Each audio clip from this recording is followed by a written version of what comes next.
Hello, and welcome to another episode of I Will Hold Space for Your Darkness. I am your host, Erin Jane, and today we are joined by Mr. Keith Hanks. Keith is a retired firefighter and EMT with 21 years of service in Massachusetts, including roles as a training officer and instructor. He's now a mental health advocate, speaking out and educating people on PTSD, substance abuse, and suicide prevention in the first responder community. And he's also the driving force behind the incredible documentary First Responders in Crisis. And honestly, this is kind of just to name a few of the strings that Keith has on his bow. He's also an author. He's an international public speaker. He has been a podcast guest on many, many wonderful podcasts, and the list could go on. So before I give him a giant head, Keith, welcome. Hi, Erin. Thanks for having me on today. No, wonderful to have you on. Thank you so much for agreeing to come on. Absolutely. So yes, from your wealth of experience, I would like to take you back to the start. And we just briefly discussed offline that I watched the wonderful documentary First Responders in Crisis. So I have learnt a little bit about your history. But if you could just tell the listeners, from my understanding, you joined the fire department at a really young age. Would you be able to tell us about that, please? Yeah, absolutely. So I grew up in a firefighting and military family. I can actually trace my firefighting roots back to 1875. I saw that. That's incredible. It's pretty cool. It's pretty cool. You know, we're all about tradition in the fire service, and that's a pretty cool tradition. Definitely. Military wise, I have family that were, as far back as like the Civil War. So, wow. Growing up, it was very much, I always joked that I was potty trained at gunpoint.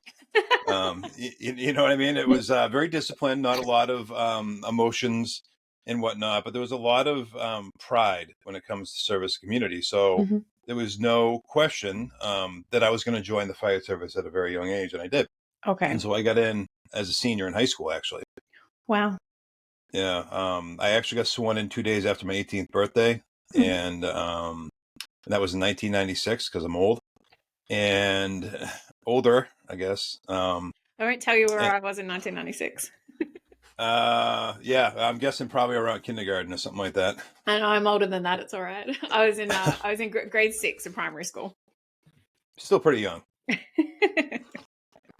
So yeah, I got in young, and every one of my family did. All my uncles got in when they were 18.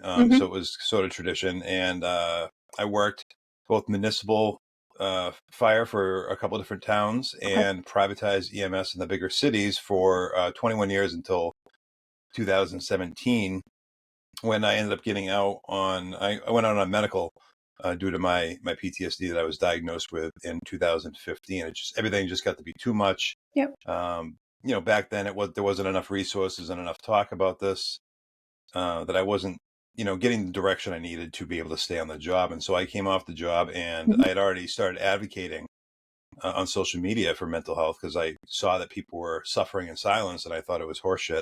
Yep. So that kind of just started growing, and it's gotten to what I do today, which is, everything that you pretty much already mentioned. And a lot of stuff, just a lot of kind of finding my identity it was really the theme of that journey. Yep. And I would say as well, like, as sort of someone as well who has left a first responder career, like, I think it can be really daunting to leave something that's so recognizable and so identifiable. So then finding yourself and finding your voice and finding, I guess, like your purpose outside of that, especially when you come from such like a long lineage of service, you are still of service to the community, and it's just in like a different aspect. Yeah, and it's ironic. I actually just saw one of my contacts on one of my social media things put up a post about identity, how, you, especially in the first responder world, you spend decades doing a job, and then you retire to find out that now you have a new task of trying to figure out who you are. Yeah. Because you had that tangible thing, that badge or whatever that told you who you were, and now you're trying to find out at whatever age you are who you really are. Exactly. That badge, that uniform, like all that kind of thing. Yeah, that makes sense. Being told what to do, how to do it, and when. Yes, exactly. Yeah. And so, joining it at such a young age, like you said, it was kind of almost like predetermined that you were going to join a fire department. Did anything else ever go through your mind to do, or it was just always just like, boom, that's for me? So it's truth be told, it's not that I never didn't want to be a firefighter. I was always told I was going to be. So it wasn't, other options weren't made as available. Oh, But I always wanted to be a cook, and oh wow. yeah, I was actually going to go and down to Rhode Island to the cooking school down there. And as my high school career was coming to a close, it became evident that that wasn't going to be supported. Oh, right. And so I went to fire school instead, and I don't regret it Mm-hmm. because I ended up learning how to cook pretty well as a firefighter anyway. And any of the Yeah. bucketheads out there know we all know how to cook. Um, so I got to do both, and I have no regrets with my career. I really don't. Yep. Yep. And so you said that you like worked at sort of multiple fire departments and multiple like EMS organizations along your time. Talk to me about sort of like the transition through your career of, you know, what was Mm. when and what you found sort of most, you know, maybe joyful, or what you found most challenging. Like I know from the documentary you had an incredibly challenging first fatality fire only 3 months into your career. Yeah, yeah. So I started when I was obviously a senior in high school. Like I said, I started as an on-call member, which Okay. depending on what part of the country you're from, is same as volunteer. Okay. Um, and so yeah, the first like 4 months were pretty hectic. It was the '90s, so we had different things. We had a lot more fires back then. Yeah. Um, Different materials. and different materials, with training wasn't as like it is now. And yeah, the March after I got on, we had a fighter of suicide, murder suicide, and the same fire we actually almost lost our fire chief. Jesus. And it was a lot because I was in the first truck that arrived on scene. Yep. And the call itself is really bad. But I always tell that story, whether I present or I come on a podcast, whatever it is, because it's what happened after that's really important. Hmm. That set the foundation, and it was the critical incident stress debriefing, Yep. which they call meetings now, or management, whatever it is. And we walk into this room that's being conducted by this older gentleman, and there's like 15 of us in there, mostly men. And we all got our arms crossed, and we got our stern looks, and we're don't talk to us kind of thing. And he goes around and he's like, yeah, so you guys had a bad fire, you almost lost your fire chief. Does anyone want to share any feelings? And it's like, it was said in that manner where none of the guys in that room were going to share anything. And I'm 18 years old, sitting with another senior who got on the department with me, Hmm. and another two members who were there at that fire who got on that were older. Yep. And we're all looking around the room hoping that one of the senior guys, one of the, salty members of Yeah. the department, were going to say something, and no one did. Mm. And it set the foundation right there in that room Fine. Yep. in March of '97. I was like, I got to hold this in. I do have to suck it up Yep. because no one else is going to share. Everyone else is sucking it up. I have to suck it up. And that, 27 years ago, 26 years ago, Yep. set the foundation for what I did for most of my career. Yep. And so, yeah, I started as an on-call. It quickly shifted to doing, day tours, and eventually I got into private EMS and started working 24-hour shifts. And then I started doing 24-hour shifts in the fire service. So it went from being an on-call member to working like 96 to 120 hours a week. Wow. And I worked in some pretty crazy systems. I worked in, for those that know Massachusetts, I worked in Lawrence, Mass, Lowell, Lawrence, and Haverhill, which are very, Lawrence was actually one of the most violent cities in Massachusetts for a long time. Yep. Would it be sort of considered a more of like a lower socioeconomic Yeah. area? Yep. Yeah, a lot of poverty, a lot of crime, there was a lot of domestic violence and rapes while I was there. Yep. So a lot of different levels of working, both going in for a long shift and then also being at home and having to go in for a call while doing everything. So it was a little bit of everything throughout my career. Yeah, yeah.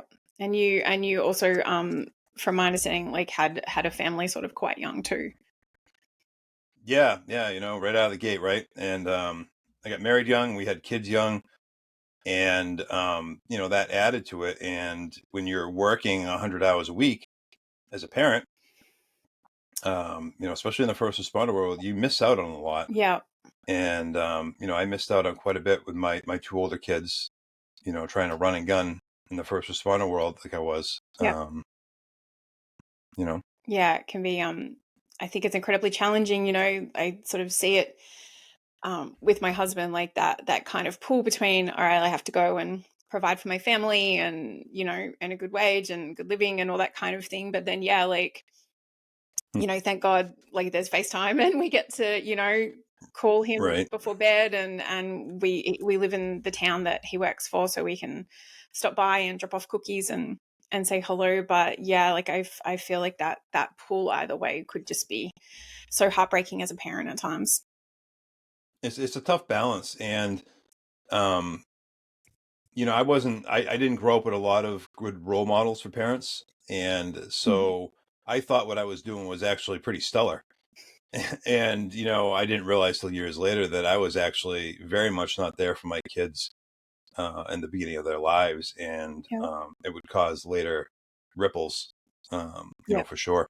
Yeah. And I think as well that's something that's, difficult to address is how, you're a parent, but you're still a human. And then you're going to Hmm. work, like you're saying, 120 hours, and you're getting exposed to the effects of like cumulative trauma, and then the effect that has on you. And then you come home, and it can bleed into them, or you are acting or basically just trying to cope in some kind of survival mode, and it impacts them, and it's the last thing that you would ever want to do, but sometimes it's inevitable.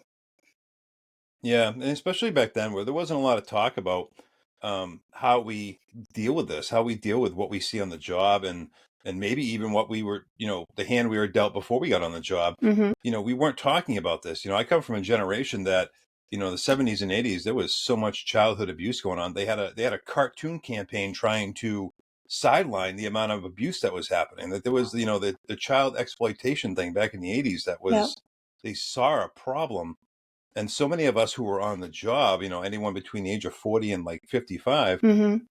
bring with us something that has nothing to do with the job, Yeah. that has made what we see in the job sometimes much worse. Yeah. Yeah. And there's all, it's kind of about those like adverse childhood experiences, like, it's called like an ACE score.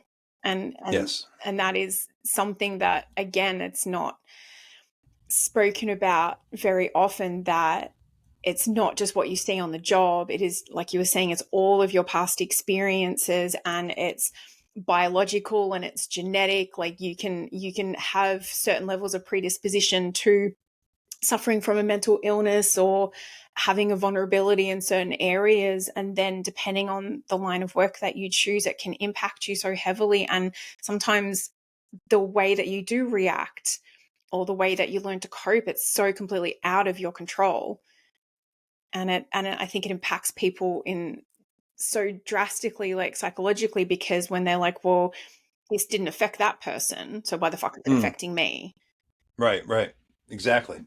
And yeah. Right. And I think the thing we always forget too is we're humans. I think first responders always think they live by what we're termed with, and that's like we're superheroes. Mhm. And we're really not. We're really not. We're human beings who do a job that most can't. Yeah. No, very much so. And it was there was a, I'll see if I can find it. There was a quote that one of your friends, Dave, on the documentary said, and I actually wrote it down because I thought it was really important. He said, "You're a firefighter. You're meant to be tough. You help people. You don't need help." Yep. And that, That was always the mentality. And you have to be a tough guy, right? That was always, and you do. And I want full disclosure, like when we're on a bad call, we're doing, yeah, we're in the suck, we're doing what we have to do. yeah, You absolutely have to turn everything else off, and yeah, you have to be on point, 100%. and you have to be able to put everything in your life off to the side to do something that is potentially the most horrifying thing in your life. But what isn't spoken of, and what isn't enforced, and what isn't trained on is, how do you bring those dials back down Yeah, to living like a normal human being and dealing with what you see that most people don't see that routinely. yeah. That's the issue. It's not that we have to turn these dials all the way to one side to be able to do our job. It's that we don't get trained how to turn them back up. Yeah, it's like striking that balance because, like you're saying, like compartmentalization is actually incredibly important to be able to maintain a level of professionalism while you are doing that job. You know, like Hmm. I felt it when I was a cop and attending certain things, and you just be like, man, this is really fucking heavy, but it's not my job to be affected by it right now. Like that is for, you know, after work, when I go home, whatever. But like right now, you know, strap my balls to the fucking wall and like Yep. let's get it done. And that, but Yep. yeah, like you're saying, and then finding that balance, and especially as men, like, you know, generally like you know, to see like a female cry or show emotion or get upset over something, like society wide, like, you know, that's generally kind of either more anticipated or more expected. Whereas, Hmm. you know, especially in the first responder realm, like that being stoic, and the culture and stigma around men showing emotion in general, let alone in that kind of profession, like it's obviously something that needs to change, but it's something that I Mm. feel like you guys, you know, would have been hamstrung by for such a long time. Ever generations, Yeah. and I think we're slowly breaking free of it, though. Yep. And that was, and we will get to it, but that was one of the most powerful aspects of the documentary was watching this, you know, I would call them brave, this brave and courageous group of men, like just being so open and sharing so many things that, you know, they probably weren't really comfortable doing, but they did it anyway. And I think it was truly remarkable. It was an amazing experience, that's for sure. Yeah. Um, and so also, you said that you had sort of got to a point in your career as well where you became like an instructor and a training officer and all that kind of thing. Can you tell me a little bit more about that? Yeah, I had always wanted to sort of, I don't know, mold the next generation of minds Mm-hmm. on the job, and because I had incredible instructors when I got on the fire service, and so pretty much in the first year, I started doing training right Okay. away with the fire department, and within probably a year of doing private EMS, a couple years after that, I ended up doing training, and it just was something that followed me right to the end of my career, and I spent a short time, about a year and a half, working at the Mass Fire Academy in the around 2000, Okay.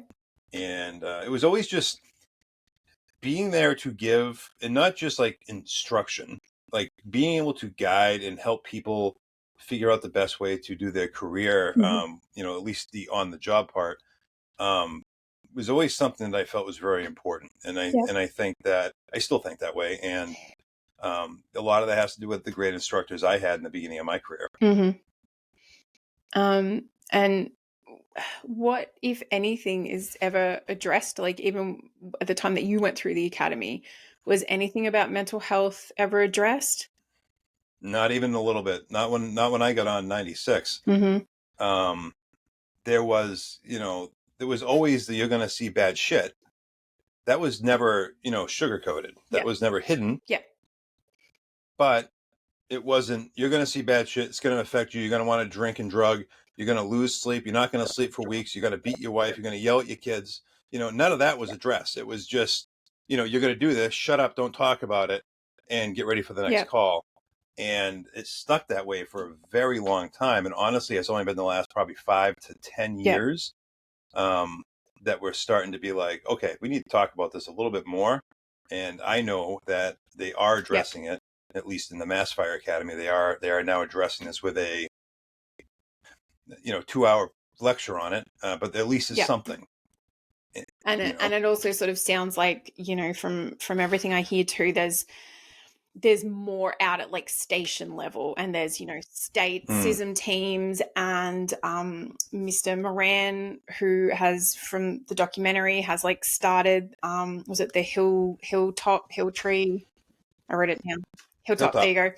you go. There's so many more things like that have kind of like organically popped up that are also, you know, hopefully filling like some of the voids that exist too. Yeah, and I think the other thing that makes first responders so unique when it comes to how we want to navigate the healing process is that we don't necessarily want to lay on a couch and stare at a ceiling and tell a therapist our deepest darkest secrets. That is beneficial, and I've done a Has lot of its that. place. But it has its place, and it can be used in conjunction with other things. But one of the biggest things a lot of us are seeing more beneficial or more benefits from is like the animal therapy and being in situations like farms and doing like rudimentary things where you're using your hands, and you're actually finding that we're grounding ourselves and getting that chance to breathe. And that's really where Brian from the film and his hilltop farm retreat really kind of comes in, is that sometimes just being in a very simplistic situation Yep. with animals out in the open, breathing, that's all we need. We just need that 8 Yep. hours where, there's not house lights going on, there's not gongs going off, there's not license sirens, everything doesn't have to be done that split Yep. second. We can take some time, we can stretch our legs, we can breathe, we can calm down, and that we get more benefit from than sometimes, not all the time, sometimes than doing talk Yep. therapy or, shoveling a bunch of pharmaceuticals down our throat to hide the Yeah. symptoms. Yeah. No, and that makes a lot of sense. And you actually sort of make me think about, my own life. Like my husband is a big hunter. Mm. So going and being quiet in, like 100 acres, and it's actually just kind of like, as you were talking, like it's really hit me. And I know he finds a lot of solace going up there and Mm. doing that. But I think you're right. Like, I think for him, it's almost like his version of therapy, because he goes out there, there's no phone signal, and he sits in a tree stand for, like 10, 12 hours, and is just Yeah. quiet. Like we live in like the inner city, and it's just always noisy. We live on a thoroughfare. Every first responder Hmm. vehicle that is in town like goes down our street. And I think you're right. Like, it's just that serenity that you find in that level of solitude. Like, I think it does have a lot of amazing benefits. And like you said, there's room for talk therapy, there's room for CBT, there's room for EMDR, equine therapy. Like, there is room for so much, and each individual is so unique and different with their experiences and their trauma impact. That, Christ, I just think, like, if you find what works for you, all power to you. Yeah, and I think it ends up being a combination, Yeah. honestly. Yeah. And that's how I live my life now, is a combination of Yeah. things. And it sounds like as well you've sort of um entered the realm of finding, meditation somewhat helpful too. Mm. It's another aspect. Yeah, I suck at meditation. I will be honest. I am a very much a work in progress when it comes to meditating. My buddy Steve, who's in Yeah. the film as well, who is funny because he got me into Yeah. meditation. And Steve's a 3 tour combat Mm-hmm. Marine, and to meet this guy and to develop the relationship we did, and to have him uh, pushing meditation on me, it's one of the funnier parts of our friendship. And he is very good at Mm-hmm. meditation, but it has taken me a long time to get to the point where I can slow everything down. So what I actually incorporate more into my life every day is Yep. mindfulness, which is Yep. different, right? And one of the things I've realized is that I can actually get myself more into the now, into the moment, by doing anything as simple as washing dishes, it sounds like chores, but doing laundry, reading a book, sitting in a chair and feeling the Yep. carpet, walking on the grass. I use mindfulness more than I really meditate. I meditate, like once a day, but I use mindfulness, and it really, a lot of us with, trauma from the job, or, Mm-hmm. cumulative trauma, complex Yep. PTSD, it's really just everything is just going, going, going all the time. And if you can get yourself to the point where something as simple as, washing a dish in the sink can get you to come down and be where you are in that exact Mm-hmm. moment, sometimes it quiets all that stuff just long enough for you to enjoy the rest of that Yep. hour. Not even the day, just that Yep. hour. And like you said, like, if that, one thing works for Brian, and this works for you, and you found what works for you, and it's so incredibly important. Like, I discovered, box breathing or tactical breathing or whatever you want to call it. Mm-hmm. And I find such sort of relief in that, because, like, for me, when I do it, I can't concentrate on anything else, because I'm thinking in my head, like, I'm counting 1, 2, 3, 4, 1, 2, 3, 4 in my head. And it means Yep. I physically and cognitively can't think about anything else, because I'm counting and just watching my breaths. Yeah. And that is like sort of one thing that I find like helps calm me if I'm in need of it, because you just kind of go, all right, and then it's like just a wave of calm comes over you, and you're like, oh, I needed that. Yeah. Breath work's wicked Yeah. And important. again, like you said, like instead of popping a pill for, anxiety, that's going to maybe give me that same wave of calm, which, I'm fortunate that I like haven't needed. But yeah, I love finding the kind of same benefit, whether it's through exercise or breath work or anything like that, like finding those health Mm. benefits in a natural way. I think it's incredible. Anything you can do on your own to benefit your own healing is more self-gratifying than anything else. I mean, it really is. And that's going to lead to more substantial healing down the road when it's things that you can Yeah. control. And that intrinsic motivation too, of like, oh, I'm doing this because I find pure joy in it, and I know that it's really good for me, not trying to seek that external validation and extrinsic motivation, like I think that sort of comes into play too. Absolutely. 100% agree. So we've sort of touched like a little bit on the mental health aspects of being a firefighter. You and I'm not sure how much you want to address it, but I am aware that you lost your first wife, Heather, in a car accident at some point during your Mm-hmm. firefighting career. And then Yep. first of all, I'm really sorry about that loss. Thank you. And you spoke about it in the documentary that after coming back, I would presume you had, some time off. After coming back, Mm-hmm.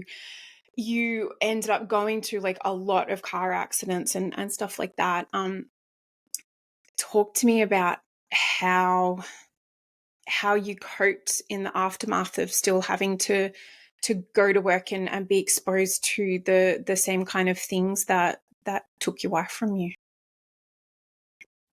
It was a tough spot. I was very young. I was 24 when my Mm-hmm. first wife died.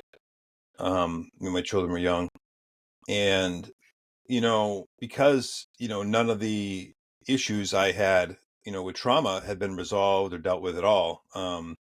It When I went back to work, and I had about 6 weeks off Mm-hmm. after the accident in 2003, and when I went back to work, one of the first major holidays was July Yep. 4th, and it was every shift that was just accident upon accident. Some were very minor. But I was going to accidents that were far worse than anything else I had dealt with up to that point, or at least it Yep. felt that way. And honestly, for the very first couple of years, it just felt like Yep. punishment. It felt like I was being punished. Like, oh, you survived, she didn't, so you're going to deal with this, and you're going to see other people's pain every day. Is what it felt like. This is how I Yep. translated it back then, and it made going to work very difficult. And I missed quite a bit of time from here to there. I think I was contemplating leaving the job very Okay. early on, after the accident. And so I dealt with it in very piss poor ways. Honestly, I drank and drug like Yep. a champ. And, drinking was already something that I had, pretty much Mm-hmm. mastered at that point, being Irish. And it was, Irish from it Massachusetts? was Are you something. kidding? Really? I mean, come to find out, I'm actually more Scandinavian than Really? Irish, which is probably why I'm 6.5 feet tall. There you go.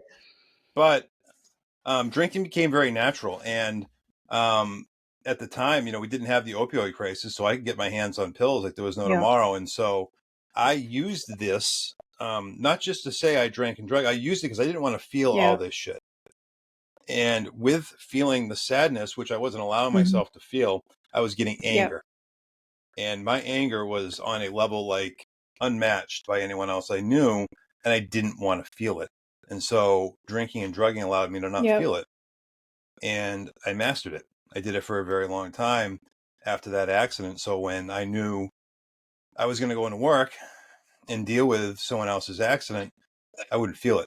And I didn't for a Yeah. long time. There was something you said in the documentary that again I wrote down a few quotes. But you said my soul was gone. I was never going to show emotion again. And I didn't for a very Yeah. long time. Years. Actually, I'll be honest, looking back on it, it was probably well into my relationship with my current wife, before I was starting to allow myself to feel anything. And I met her, 8 years Mhm. after that accident. And so we're talking at least a decade before I was really, truly Yep. feeling things again, or Yep. trying to. And so when you did start to feel things again or allow yourself to, like, did it come in a way that was like you were in control of, or something happened and it was like a fucking faucet that then like you couldn't you couldn't turn off? Yeah. It was the latter. It was the latter. And, thank God for my wife. I mean, Adele's an Mhm. incredible human being. And I knew this from day one. And the only person that I was able to experience anything with in comfort and feeling safe Yeah. with was her. But because it came in like a Yeah. faucet and it was like, a holy shit, what the Mhm. fuck is this? I ended up on pharmaceuticals again. I ended up taking a bunch of pills. I ended up at one point I was taking like 9 different meds, and because they didn't diagnose me at that point with Yeah. PTSD, they thought I was bipolar because of Okay. all the mood shifts. So I was Yeah. zombified. I ended up getting so many meds in me that I had no Wow. emotional spectrum, and a blank facade. I had no. You couldn't read Yeah. me. I could walk into a room and I could have just watched a baby Like explode, your affect and was you wouldn't just, been able to yeah. tell. I had none, and so yeah, it came in like a flood, and because it came in a flood, it was very uncomfortable, and so I shut it down again. Only this time, instead of drinking and illegal drugs, I did it with pharmaceuticals and had basically Yeah. the same effect. And I mean, throughout this time, like obviously I know that your friend Dave was in the car during the car accident, and it sounds like you had, a really lovely group of friends at work. Was anyone addressing any of the behavior that you were exhibiting, or saying, "Hey mate, like maybe lay off on the booze," or did they know about the drug taking? Like, did anyone know anything? I think the drug taking was Yeah. very, very secretive, for sure, because it still is, and it should be. Yeah. It's very taboo, and it shouldn't. You shouldn't take drugs in the way Yeah. I was. But the drinking, because of the culture, it was almost supported. It was like, well, of course you're going to drink. You're not even 30 years old. You buried your wife a few years ago. You do a job that is at Mhm. times horrifying. Um, and I think everybody, it was like this unspoken thing that, hey, we're not dealing with this, but you're dealing with it by drinking. So we all do that. That's okay. And it was really no fault of any of my friends. I mean, I think, these days it's hard to tell because I'm just, such a gentle, warm, welcoming looking guy that back in the day I wasn't. Back in the day I played Yeah. stoic like nobody's business, and I was very, very Mhm. standoffish. And given my stature and my height, that Yep. that adds into it. And when you're a big guy, one of the biggest in your circle, and you've been through what I have, no one Yep. wants to address that, and it's no fault No. of theirs. It was Yep. really me being like, no, stand the Yep. fuck back. It's my life. I'm going to do what I need to do, because at that point, that's what everyone in Yep. my family did. And so I thought I was doing the right thing. And so, no, none of my friends tried to really intervene. And there was really never a conversation in a Mhm. helpful way of, hey, maybe you're not Yep. doing this right. Yep. And I mean, and yeah, I hope it didn't come across like I was like, they'd done this. Oh, no, But I mean, and I no. think maybe as well, like part of it could have been that they probably saw elements of themselves in you, and maybe that scared them. Maybe they were trying to cope in similar kind of ways, and it's like, well, if I call him out, then shit, I could have. Yeah, I'm calling myself out. exactly. And you just go, oh fuck. Um, Yeah. so you talked about obviously a lot of like maladaptive coping mechanisms and stuff like that. And it sounds like things sort of leveled out a little bit when you met your lovely wife Adele. Um, Mm. was there a point that sort of things started to decline again? Yeah. So when I probably about 2014, I had reconnected. It was actually late 2013. I had reconnected with my father, who had been estranged for Okay. almost 30 years. And I reconnected with him. And he was very sick. He had cancer. He had a bunch of heart attacks, and he ended up dying within 6 months of Mm-hmm. us reconnecting. I didn't realize it at the time, but it was sort of like the straw that broke the camel's back when it came to Yeah. my mental health. And so that was 2014, a few months before me and Adele ended Okay. up getting married.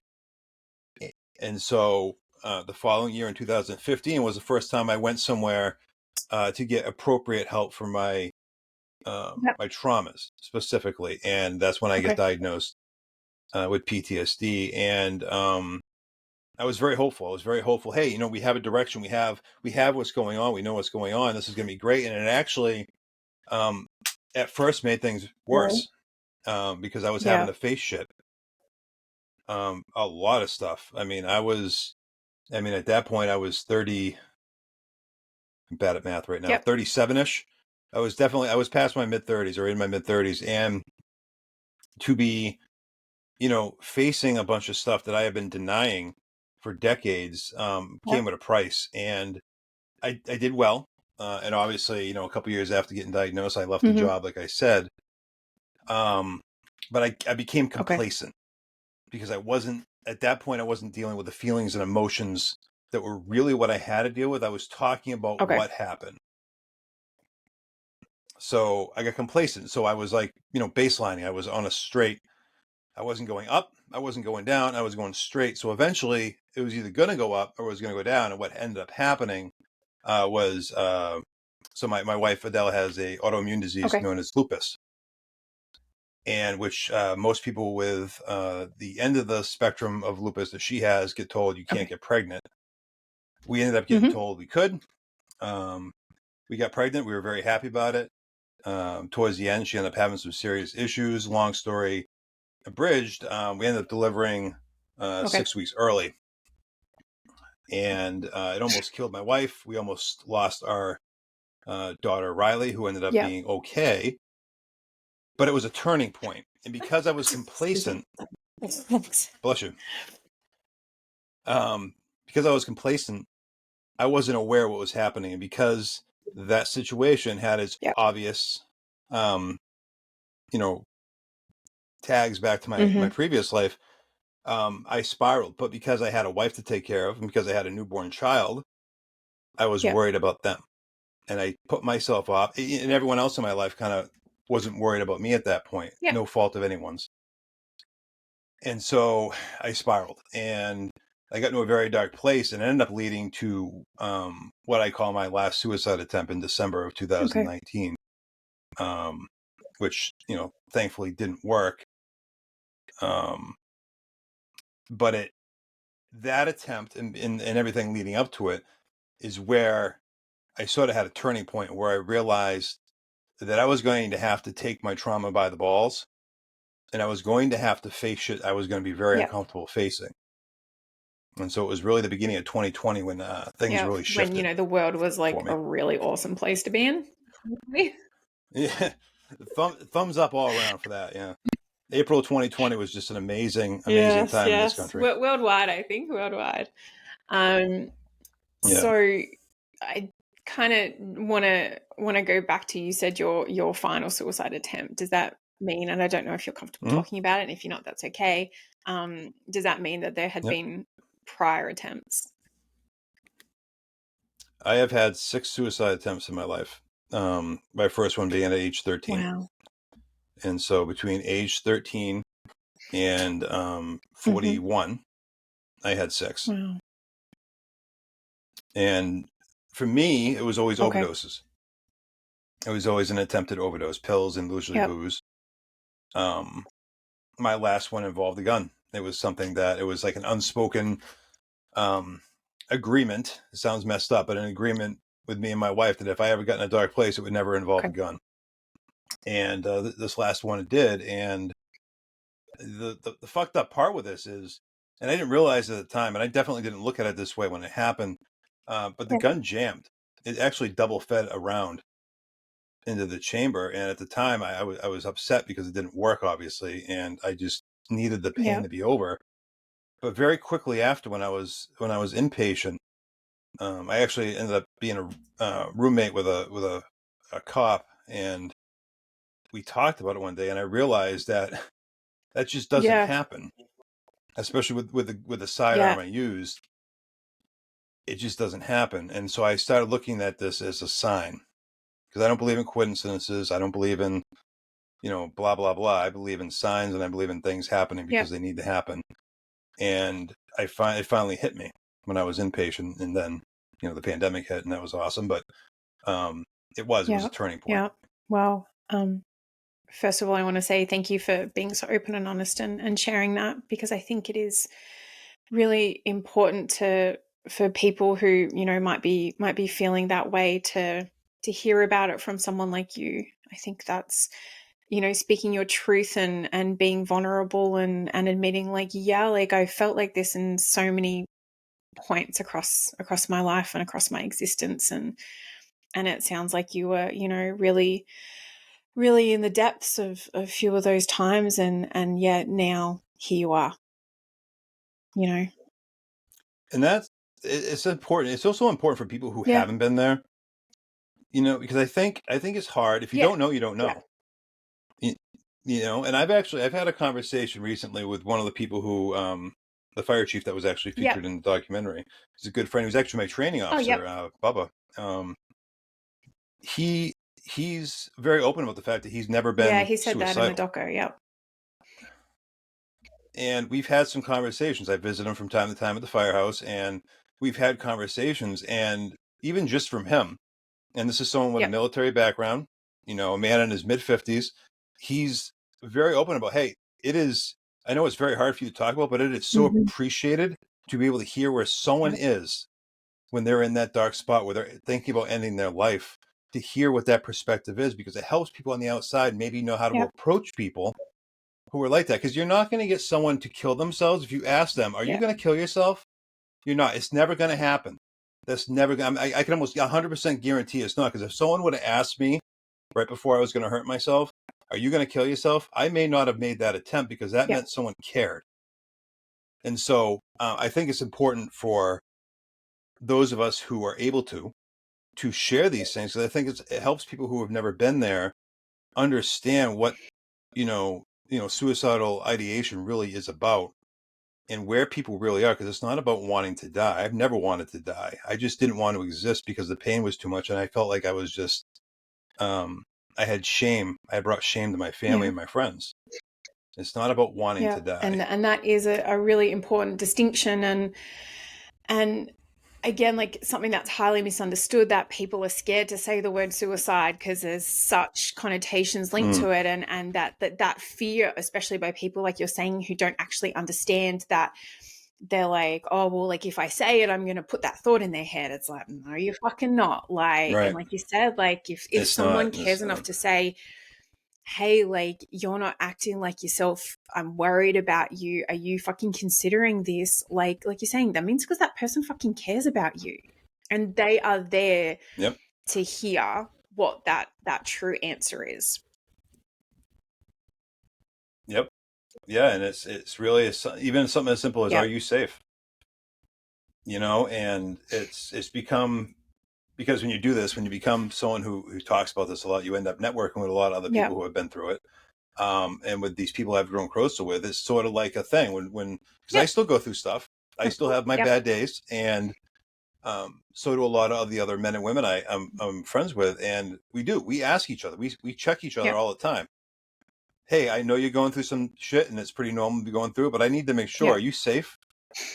And sometimes something as simple as that just acknowledges that people aren't as self-centered as they sometimes seem, and Yep. that people do Yeah. care. And I think as well, like, I was talking to I interviewed Travis Gribble recently, and Mm, you and him and so many people in that space, like, you spend your time reliving some of the most horrific things that you've gone through, and I think as well that can take such a heavy toll, that I always am so appreciative when I speak with someone like you, or I speak with someone like him, because I go, Jesus, like, the pain and the heartache and just ripping the fucking band-aid off like of your own trauma all the time, like it would take a toll, and it would just make you have days where you're like, you know what, I cannot talk about that again. I can't discuss it again. I don't even want to think about it again. It could just be so incredibly exhausting. Right.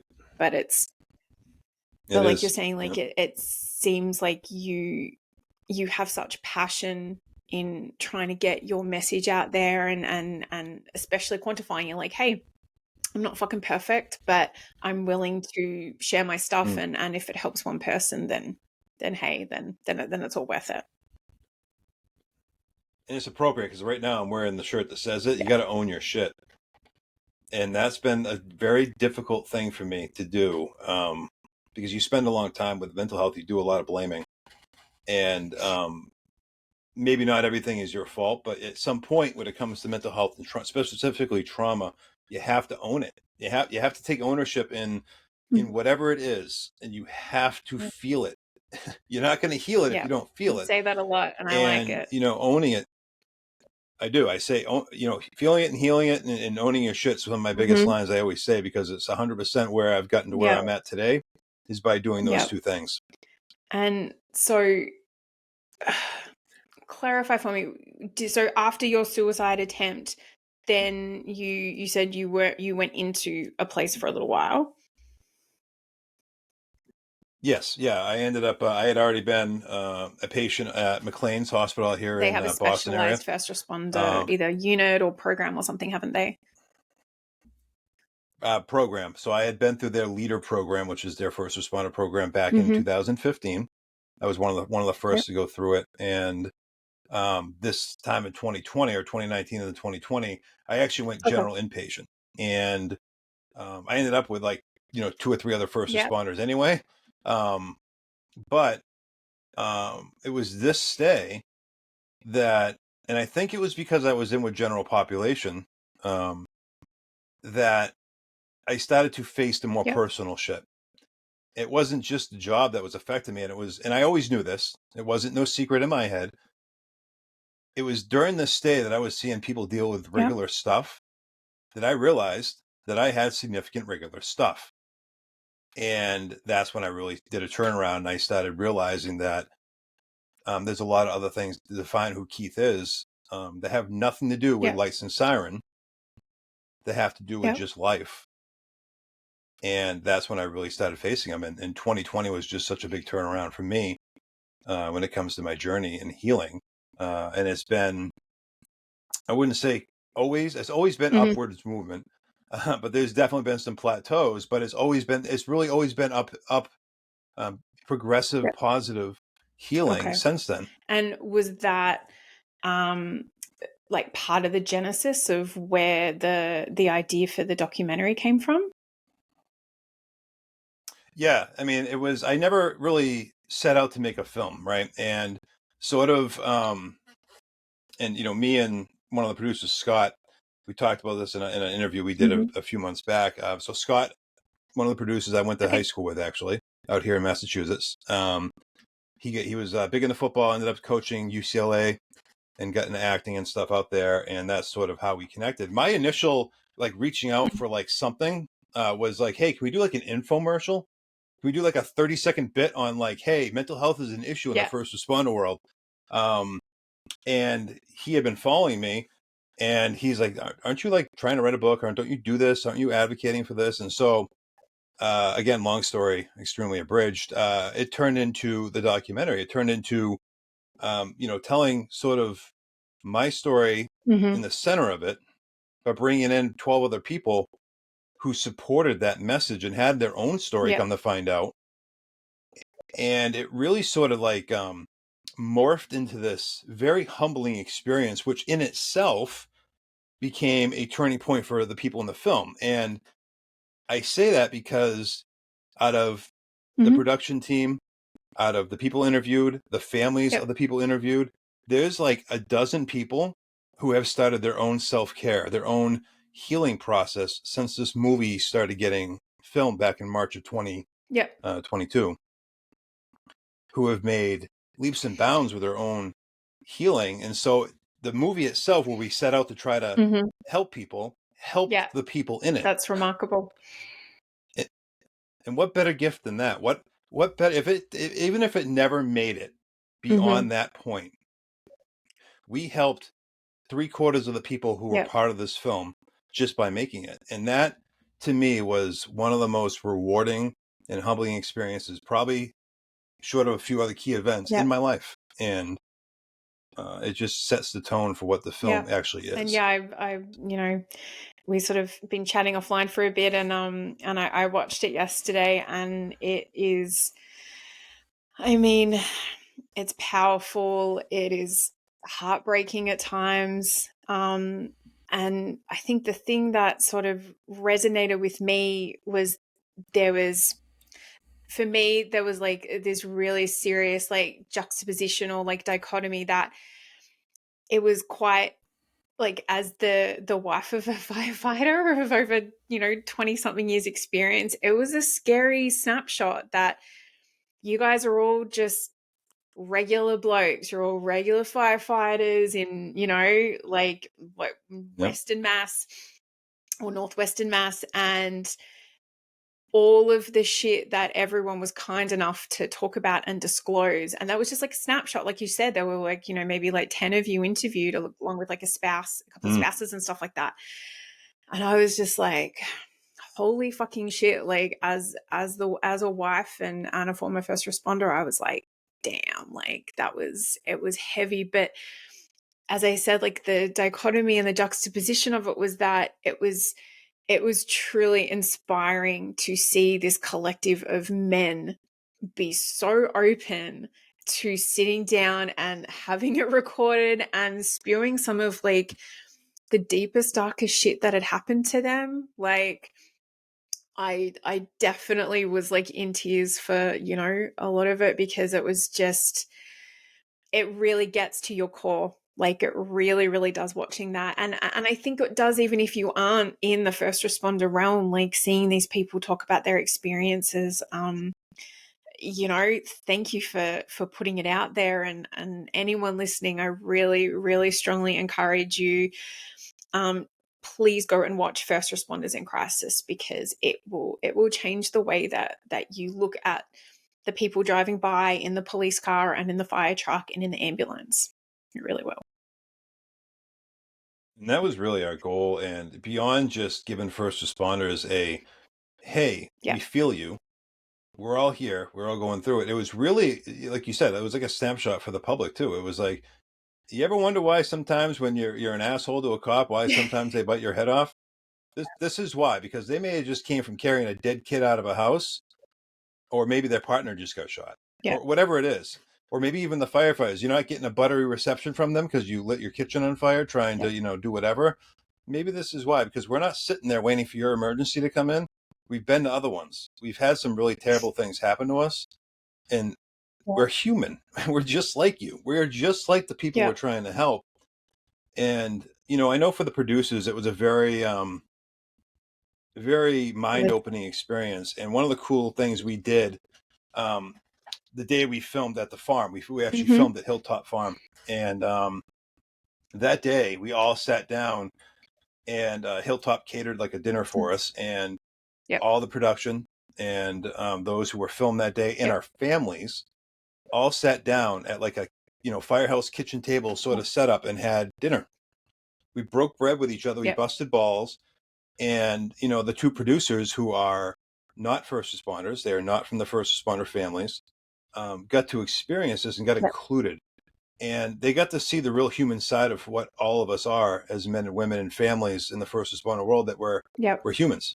First and foremost. We joke, we first and foremost, beyond anything, which is probably why we can do this job so well, is that we're humans. And it was a very humbling experience, and they still hold on to it to this day. Matter of fact, that the premiere we did in Townsend, Mass, Scott and Corey, the two producers, talk about, they brought it up on their own about that night, because it held so much meaning for them, to be included in our family. And that's really what this is we're a family.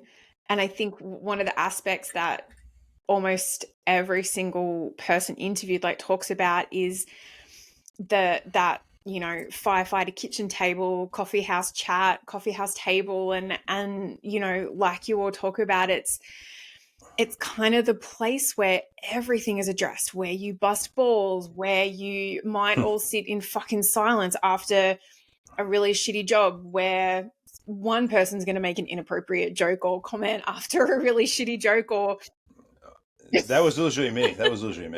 exactly. Yeah. Or just, and even like I think a few of them had sort of talked about, the peer support or the critical incident debriefings where no one really wanted to talk, that sometimes the organic conversation that was generated around that firehouse table is often kind of what everyone needs a little more than sometimes some of like the other structured things, or what they're more comfortable with too.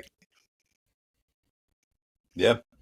We all get to experience that during filming, which was just awesome. And talk to me about the origin of it. Like, was it always, it's going to sort of, I'm going to be at the center and then have like a few extra people, and then how did you get them to agree? That's my one main question that I have. So it always was going to center Corey, the main producer, who used his studios, Bold Soul Studios, was always very intrigued by my story, and so I was always going to be the through line. And honestly, we actually started filming because I actually did about 4 or 5 hours of film time, camera time. We actually were going to tell more of my story, and then we realized with more people we interviewed that we found the good mix. But when I started asking around, only a handful of the people interviewed do any sort of advocacy. Brian Harkins does advocacy. Steve Holmes does advocacy. Now Brian Moran runs the farm. But publicly, most of the people don't talk about this. And so when I started reaching around for the people I knew I wanted interviewed, there was definitely some nervous folks. I mean, I was nervous. I had never really done camera stuff. I've been speaking about it for years, but a lot of people were like, what are they going to ask? Can I get a memo sheet of what they're going to ask? And of course, Corey's, can I get a spreadsheet on what's going to be the questions? And I'm like, so Corey don't work that way. He doesn't sit with a pad of paper and ask a list of questions. He thinks that's weird. And Corey will even say that. Corey hails from MTV, and he doesn't. That's not how he runs an interview. And he doesn't. He had a couple of notes, so he knew a little bit more about people, but he didn't have his questions written down. It was all very organic. It was very just boom. And the day of the first day, I definitely had a few people that were like, I don't know if I can do this. And but it was every relationship with the people who were in there that I was already, friends with. Every one of those relationships has grown stronger since that day. Where did Omar come from? Because he was the only cop that I noticed.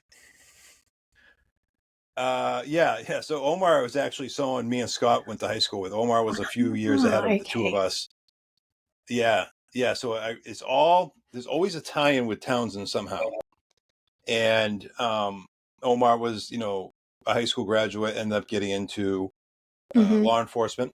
Had a few pretty close calls over the years, and it was sort of, he played football with Scott, so it was sort of a no-brainer to bring him in, and it was kind of cool because I hadn't seen Omar in probably 20 years.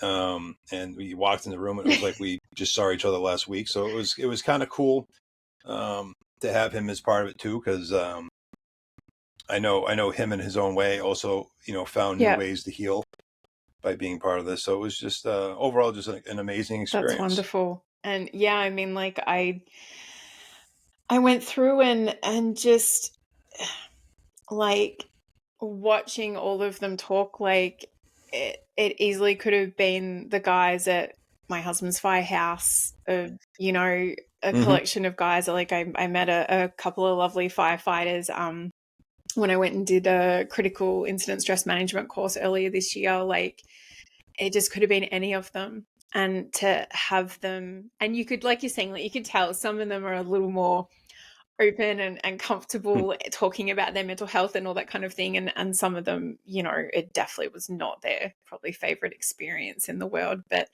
I think it shows how much love and respect that they clearly have for you to open themselves up in such a vulnerable way to want to, you know, put it out there for the greater good.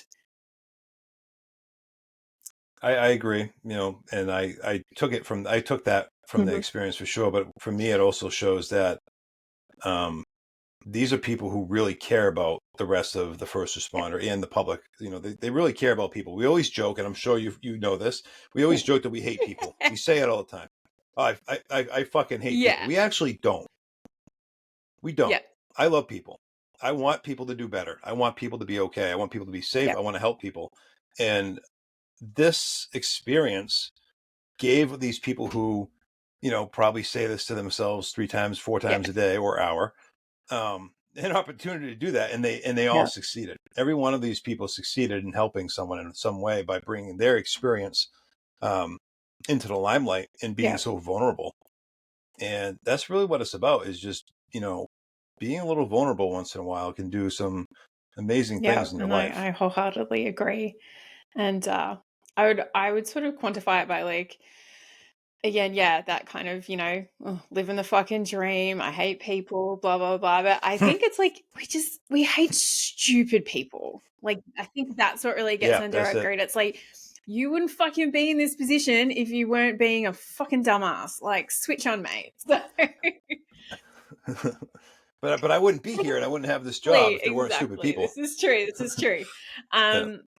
Talk to me about because I know you've had like you had like that big screening up in, did you say it was in Townsend? Yep. So you had like one big screening. I know that you've had kind of like a couple of others along the way. Like, talk to me about the feedback that you've had since the documentary got released. It's been really cool. So, you know, there's been obviously feedback from the first responder world and, you know, people associated with it. But then, like, because I put so much out on social media, I've had people that have nothing to do with it, nothing to do with the first responder world, even people I went to high school with that I actually haven't spoken to in almost 27 years, reach out and be like, bro, like this is huge. Thank you for putting this out. I've actually been able to look at stuff in my own life because of this. And that's really all I wanted. That's all of us wanted. And so the feedback's been really good. And I know, you know, Corey and Scott have been getting some feedback from like the Hollywood end of it, which has been very, very good. They actually were able to premiere it out at the Awareness Festival out in LA, which is a festival specifically for, like, you know, mental health stuff, social justice sort of films. Yeah, and it got a pretty good reception out there. Rob Riggle, who narrates it, was actually able to be at the premiere out there. I feel like is he a native really Bostonian? cool. I know the name.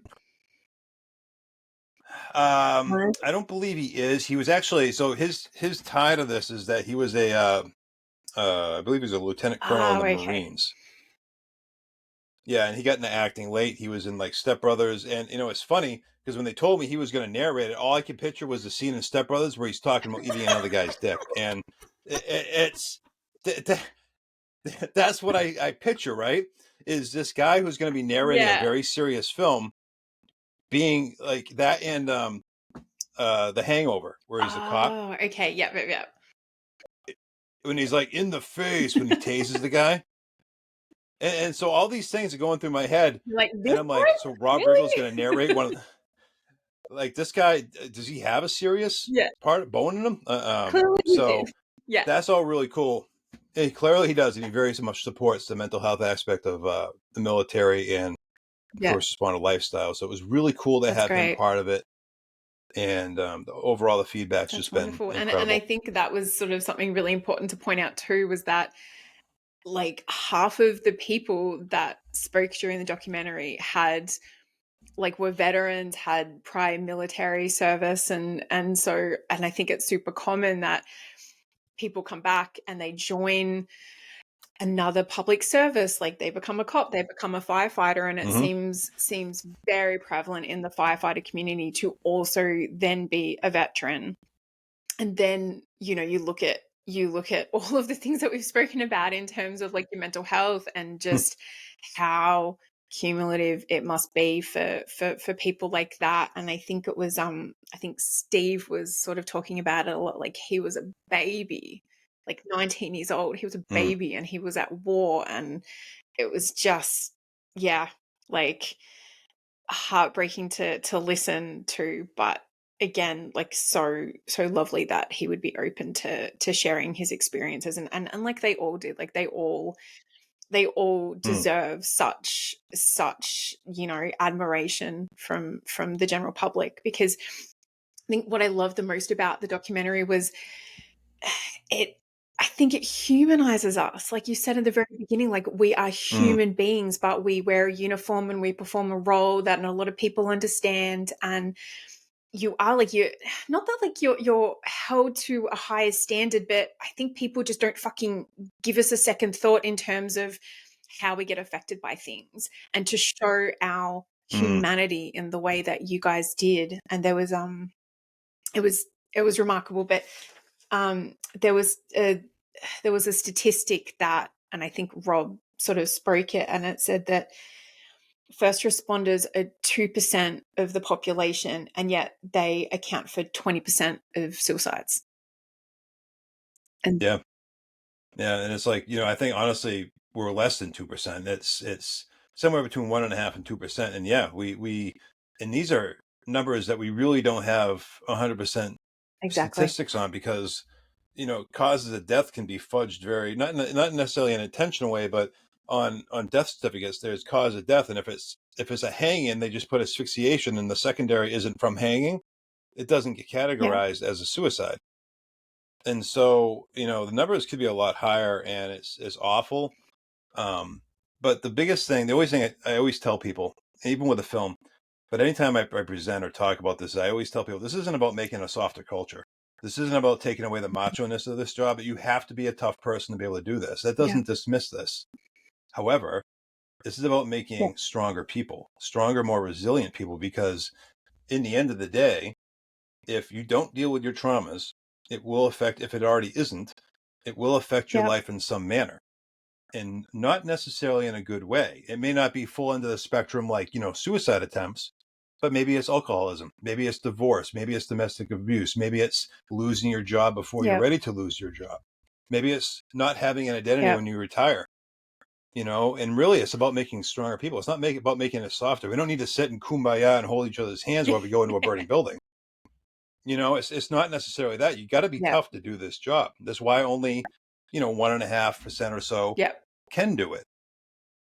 But we can be stronger and we can heal from this and still be able Yeah. to do this And job. and yeah, I was talking to someone the other day, and they were saying it really like pisses him off, because he's like, he goes, I don't need like someone to come in and teach first responders how to be resilient. He's like, they are fucking resilient. Like you need to teach them how to be more resilient, or how to handle better the things, because that they're already operating at a really fucking high level as it is in this day and age, with like everything they Mm, see and everything that collectively everyone's been through in like the last few years. So it's, and I think you said like, it's about striking that balance of being able to be professional, handle it in the time, but how do I balance out those dials? Once you come back to the station, once you go home, how do I cope appropriately so it doesn't lead me into that maladaptive fucking hole of all of the shit that, mm. it would be easy to find ourselves in. And it is balancing act, because there's not dealing Mhm. with it and avoiding it, and thinking you're doing all right until it catches up to you. And then there's, okay, when it's appropriate, I'm going to deal with this. I'm going to heal it. I'm Yep. going to face it, and Yep. I'm going to be better for it. I'm going to be stronger. I'm going to be able to, do another 10 years or 20 years of this, because I'm dealing with this Yep. as it's coming up. Yep. And that's really what I want. I want people to be able to have a 30, 35-year, 40-year career, as a first responder, and have a healthy relationship with their spouse, with their family, with their kids, with Yep. themselves. We don't need to destroy, ourselves and everything around us, for the sake of being a tough guy or Yep. girl on the And I job. think that's, yeah, that's what it's all about, really, isn't it? It is. It's All about being right. human. Where can people find first responders in crisis? So there is on a lot of different apps and services, and I can give the list of that to you. But some of the bigger ones are like was it Voodoo and then Amazon Prime, and then like Xfinity Okay. and DirecTV offer it. Are Bigger some one. of the bigger ones. Okay. Redbox. Yep. So I watched it Um, on Amazon Prime. That's how I found it. hmm. And Yep, you can rent or buy it right Mhm. now. And then I think there's like 20 different apps, and most people have been able to find it. Most people have at least at least 10 different apps they're Yeah, running on their exactly. I know. I TV think right it's all a bit now. overwhelming at the moment with all the shit that we've got access to. Yeah, especially like how you can access it, like with the stuff you can do Yeah. with watches now. I mean, at 45 years old, I remember when we didn't have the ability to make a phone call No, unless you were at home public phone. or a Yeah. payphone. Yeah, exactly. You know what I mean? So yeah, so it's out there. It's on all the major Yep. apps for sure. And then yep, feedback on it is incredible. So if anyone does watch it and they want to get me or you feedback, it would be Yeah. really appreciated. I will, if you're comfortable, Keith, I would love to pop your contact information in the show notes of this podcast episode so people have Hmm. that ability to reach out. And I can also pop some places as to where the documentary is available. And honestly, like I not just because Keith is sitting right in front of me virtually staring me at the face, like I honestly cannot recommend it enough. I think it's I think it's for everyone. It's not just for first responders. If you are one or a spouse of one, have been one, it definitely will hit you and resonate in a slightly different way. But like Keith and I just talked about, the way that it humanizes people in that profession, in that community, I think it would be incredibly eye-opening, and I highly, highly recommend anyone who is listening, please go watch it, please go buy it, please go rent it, just expose yourself to it because I don't think you would regret it. Thank you No very much worries. for saying that. I And appreciate that. the last thing before we sort of wrap it up, because I do know that you have some other commitments to get to. Um, Hmm. you sort of mentioned briefly that either you're working on a book or something like that. Did you want to talk a little bit about that at all? I Mhm. actually do a lot of writing. I'm a contributor writer at That's right. Fire Yep. Engineering, the Firefighter Nation, and then I do some writing for the Volunteer Firefighter, which is a publication out of the Mhm. Firefighters of the state of New York. Um, I've been doing that for a little bit, and I did a chapter in Scars of Stars Volume 3, which is out. It got released on the 22nd Fantastic. of September. Um, I've been writing my own book for a little bit, started as journaling, and I actually kind of wrote the whole thing. It ended up being like 150,000 words, which is a Wow. Yep. lot of writing, by the way. And I realized that because I did it over like 6 years, it kind of Yeah. changed tones. Um, so I'm sort of in the final editing, condensing editing of that book. I'm hopeful to get it out, um, possibly through a publisher, the beginning of Mhm. 2024. And then I'm actually working sort of in a unofficial, but I can say I'm doing it sort of way with a researcher at Wow. McLean's in Harvard on some different projects that may manifest into some more writing to try to Yep. get more word out and more information out to first responders on mental That's health stuff. fantastic. Yeah, please keep me in the loop for if and when your book is released. Because we could, yeah, have you come back on to chat about it, or just equally share all the details. So that would be great to know about. All right. Absolutely. Thank you Absolutely. very much for your time today, Keith. I typically end the podcast episode by asking my guests 2 questions. So if you will be Hmm. happy to indulge me. So the podcast name is I Will Hold Space for Your Darkness. And as Keith and I have sort of spoken about over the last hour or so, there is a lot of darkness that permeates around a first responder role, and whether we like it or not, it can touch us and affect us in all manner of ways. And so the first question that I like to ask people is, what do you do to hold space for your darkness? You have to face it. And it comes back to what I said earlier. You got to own your shit. And you can't deny this stuff. Once you've been through it, you have to acknowledge that it's there. And so I sit with it. And that's one of the things I use mindfulness for. When I'm just not trying to be in the moment, I try to use it to sit with the things that I have been through so I can pull them apart and feel them. And so sitting with the darkness for me is really embracing the feeling of it. Because a lot of what we experience in the now is because of what was in the then. And so if you can feel it, you can trace it back. And a lot of times you can control your reaction to what it is. So that's how I hold my own darkness, is I have to feel it and own it. I really like that. Thank you for sharing. And then the second question is, what can someone do? And whether it's a friend, whether it's a spouse, anyone in your life, what can someone do to help you and support you to hold space for your darkness like that? I think it's being genuine. And I talk about this a lot with the peer support group I'm part of, is when you really want to help someone, you really got to put your own discomfort off to the side. Because I think as humans, especially first responders, we generally want to help people.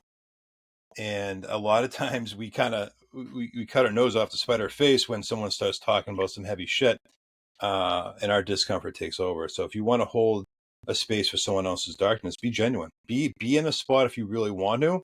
If you really want to help someone, be in the spot to be able to hear what you're going to be told, because you may not like what you're going to be told, and you have to be in a spot to put your own discomfort off to the side. So be genuine. No, I really, really like that. And it's kind of, part of the reason of doing this podcast and part of the reason why I do what I do is I am, I try to be that person where I'm like, I'm good and I'm ready to hear whatever it is that you need to disclose to me, and you're not going to scare me and you're not going to shock me, and I'm going to hold space for your darkness. And I think having...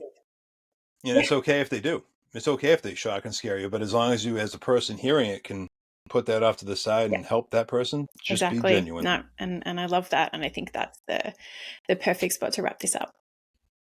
All right, Keith, thank you so much for your time and joining me today. I've really appreciated our chat, and I'm really thankful for your ability to be so honest and open and forthright and owning your shit and sharing it with everyone, because I think it really helps, and I think you are doing magnificent work, and I really hope that you keep going with it all. No, I'll never stop, and I really appreciate the feedback, because it does help, because you don't get a lot of it. Understand. So, all right. No worries. Thank you for the words. All right. This has been I Will Hold Space for Your Darkness. I'm your host, Erin Jane. Thank you for listening. And as always, let me listen in a way you've never been heard. Cheers.